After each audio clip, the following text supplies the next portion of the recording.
C'est parti, mesdames et messieurs. Merci encore. Nandenge tout le monde a toujours grâce à la magie, à la technologie. Voilà encore les autres côtés Nabino. Potobeta Kamaso l'Italie Mboka. Le 12 novembre, une date déclarée par UDPS, parti au pouvoir, déclaré qui journée les 12 comme journée.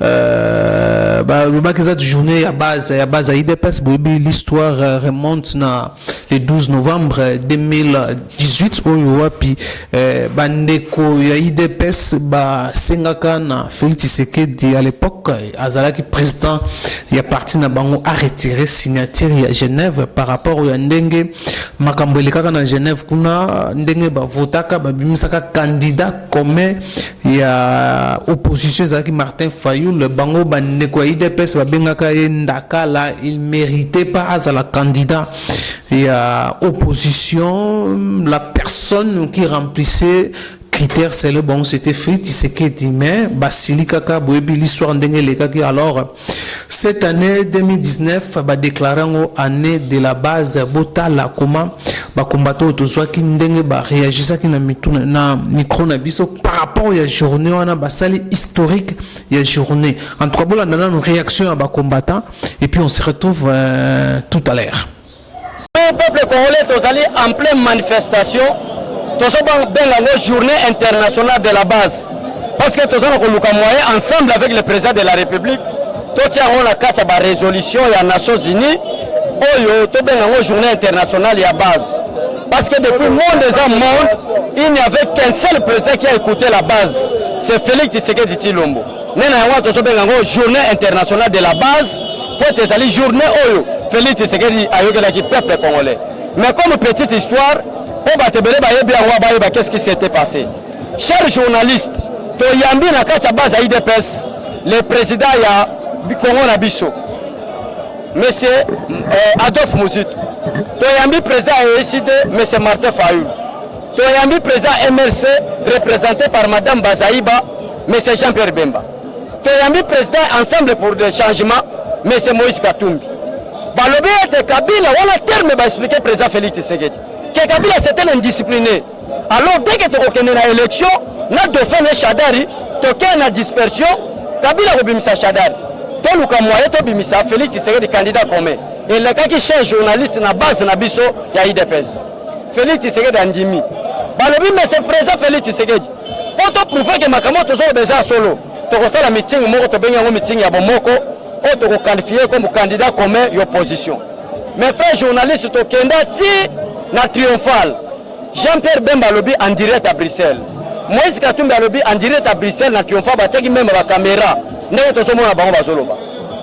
le monde va confirmer que le candidat commun de l'opposition, c'est Félix Tshisekedi. Preuve à la puissance journaliste. Et c'est lui qui a même clôturé cette manifestation. C'était Félix Tshisekedi. Adolphe Mouzitou a publié le candidat commun, c'est Félix Tshisekedi. Tu sais pas lui, tu es mis dans un moquet, Bassali Choua Malam. Balobi, mais c'est le président, le corps intellectuel, Makamongo, tu as un moquet à Boété. Toi qui es en Afrique du Sud, tu as mis un règlement d'ordre intérieur, et tu as mis un candidat commun opposition. Mes frères, il y a un mouton de l'Indine. Attends, un an, pas jusqu'à ce niveau-là.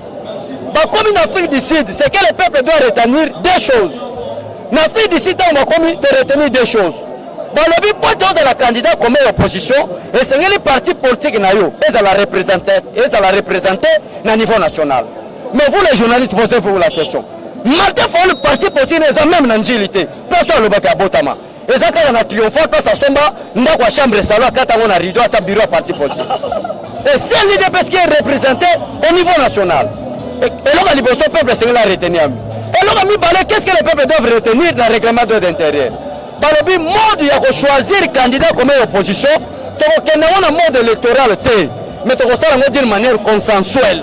C'est-à-dire que tu as un mais puis les journalistes, il faut expliquer à un peuple, comme à Genève, violer le règlement de l'intérieur, il y a un candidat comme opposition. Il y a un violer. Félix Tshisekedi n'a pas de revolver dans mon tour. Nous avons un téléphone représenté par M. Alain Dos, qui est le représentant de la Fondation Babenga Kofi Annan. Oh, mais même les terroristes, pour empêcher Félix Tshisekedi à côté de notre téléphone.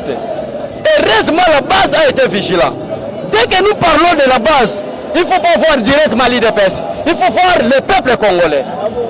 Alors, base va comprendre que Félix Tshisekedi a trahi. Espoir n'a pas sur le peuple congolais, et c'est la personne à Félix Tshisekedi. Parce que nous connaissons tous la mégestion de Jean-Pierre Bemba. Nous connaissons la mégestion de Martin Fayulu. Nous connaissons la mégestion de Moïse Katumbi. Alors, espoir du peuple congolais était Félix Tshisekedi. Voir Félix Tshisekedi n'est pas choisi comme candidat comme de l'opposition, était trahir la nation, trahir le peuple congolais. Qu'est-ce que nous devons faire? Nous devons utiliser l'hypothèse de la philosophe que la mort n'est rien. Mais vivre longtemps sur la terre sans la gloire, c'est mourir deux fois. Qui chassait Ninganaki? Les deux Kassaï et Boujaki. Bandundu ne parlons pas. Bakongo Kolobate. Namanyama. Kongo Mobimbe Ningani Bapine Tumbami. Équateur et Ningani. Félix Tshisekedi a dit que je dois écouter le peuple. Je dois écouter la base à retirer signature. C'est pour interpeller le peuple congolais. Quand nous faisons la politique, évitons le tribalisme. Nous reposons des journalistes qui sont marqués à la bibliothèque. Vous voyez la personne de Martin Fayulu. Vous voyez la personne de Jean-Pierre Bemba. Et les autres leaders de la Mouka. Et comparé avec Félix Tshisekedi, qui peut diriger la République démocratique du Congo? La réponse est claire, c'est Félix Tshisekedi. Mais comment est-ce que Félix Tshisekedi? Il y a une commission journée nationale de la base, journée nationale du peuple congolais, parce que le peuple a été trahi le 12 novembre 2018, mais le président de la République, Félix Tshisekedi, avait retiré la signature pour même le peuple congolais n'a trahison. Qui va de jouer carte, c'est-à-dire que Fayulu comme leader pendant que UDPS est élité pendant 34 ans. Il y a l'ité, UDPS est élité, et fin de ça, tout le monde pour l'instauration d'un état de droit, pendant qu'il va de jouer biso, des journées, les autres qui déterminé, mon collaborateur, le sali jour pour jour, une année. Parce que le président aussi reconnaît sa France, mais évitez ceux qui ont besoin d'informations. France est tombé, Fayulu a sali babilo comment on va monter à l'Okuta qu'on a en France, mais ça tombé parce que l'adversaire il y a makasi à zate bazo banga po tosi l'histoire et opposition. Lit il y a 34 ans UDPS et opposition, tosi l'ici ba opposant Rosalara li soutient la pouvoir à Fati. Si Congo ko si le ko kufa opposition Rosalara li soutient, mais tozo gérer pouvoir. Kabila obisa ki biso ya za même imaki abunda raté.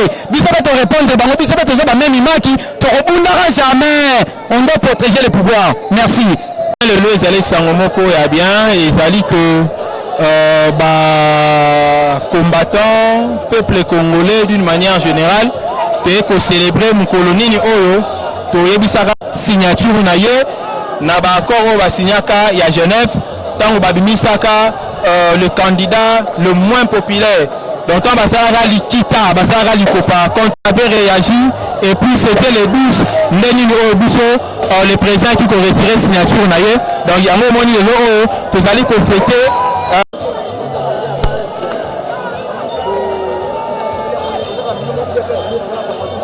Non, il y a la population congolaise qui est là, et il y a aussi les mouvements et associations européens Basali. Et ça peut être un parti politique sous Basali, donc c'est une fête nationale. Nous soit là qu'on se reconnaître que ce jour-là, il y a Abimaka pour la présidente Félix Antoine Tshisekedi a retiré la signature et ça mon colonaï. Voilà. Journée à base, donc bis on aime tout aux alliés qu'on commémorer en haut et tika libongo surtout dans quand il y a IDPS y a azalate mais biso nemutu aux alliés qu'on commémorer parce que nous colons on a pas tant que ça a retiré y a azala peine à kata komote. Donc de la même manière à Tazate nous célébrons parce que cette pression a produit aujourd'hui un vrai fruit et ministère biso un président vrai aimé partout dans le monde entier. Voilà. Merci beaucoup Mwanamboka.